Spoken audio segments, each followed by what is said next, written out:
And so, there have been some life choices that you've made that is living in that grace and living into that authenticity of really, having the conversation with yourself of what do I want, Mhm. and what is that? What are you enjoying Well, these days? it's recognizing and realizing that I don't have to do everything by the book. Yeah. There's not a one-stop solution for every individual.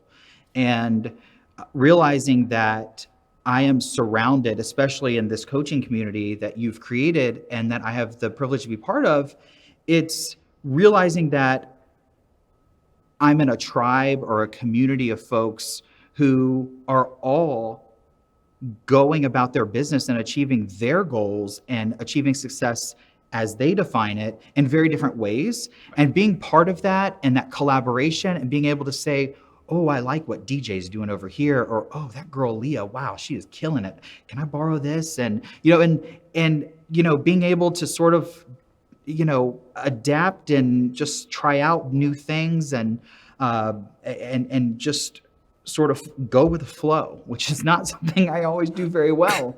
But just going back to, it doesn't all have to be by quote unquote the book. Right. And it's not a question of, how do you always say it? It's not a question of and or. Yeah, it's not a question of and or. It's both. I mean, Right. really having that idea that is, why can't I be able to have this life of joy and have experiences and also be successful?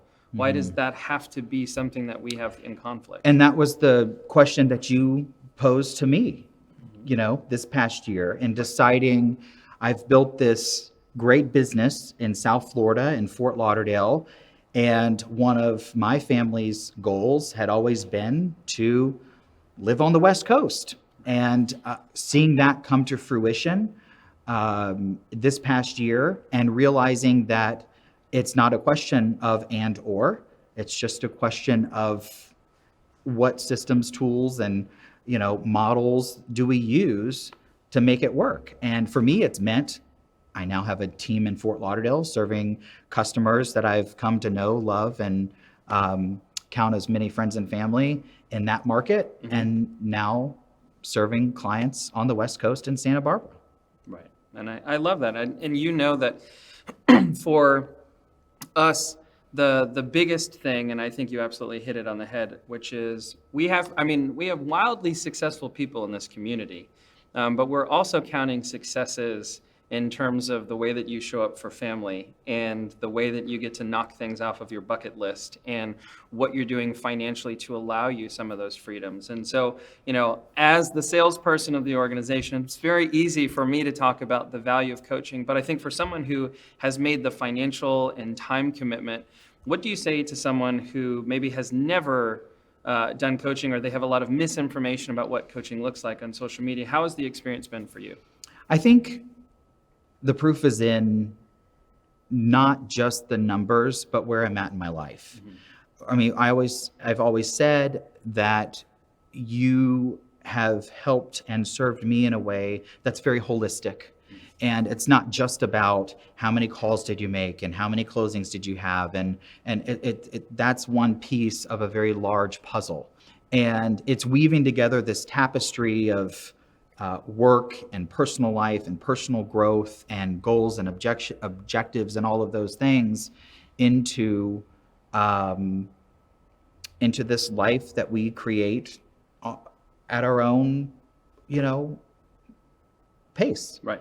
And the only regret I have was not taking you up on that offer and on really that introduction. It wasn't even an offer. Right. My biggest regret was not starting out with a coach, as so many people suggested I do, 5 years prior to having met you.